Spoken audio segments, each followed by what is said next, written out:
Chakumfasha gufata umwanzuro wa video ngomba gukomeza gushyira kuri iyi channel. Abantu benshi bamaze igihe bambwira ngo kukina iruka gushyiraho video. Impamvu nuko abantu bazireba ni bakeya kandi ibyo bintu bica intege. Abantu benshi ibintu navugaga nureba izindi video nakoze kuri iyi channel biri seriye cyane. Abantu rero bakunda ibintu byoroheje.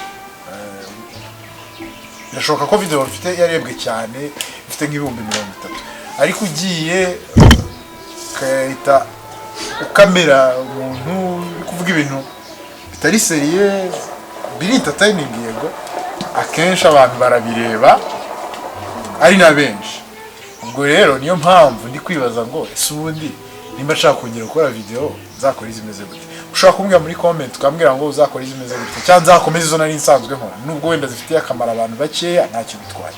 Ikibazo kiba rero ko iyo zifitiye akamaro abantu bakeya nanjye mba nkeneye makanyungu ko gukora video ni umurimo ukomeye.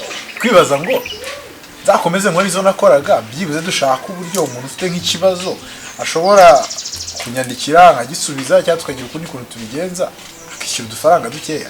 Murabyumva gute? Ubyandike muri comment ubwoko bwa video wumva nakomeza gukora, cyangwa se niba nakomeza gukora izo nari ndi gukora tukajya tureba ukuntu tubigenza nanjye nkagira akantu mbona. Murakoze.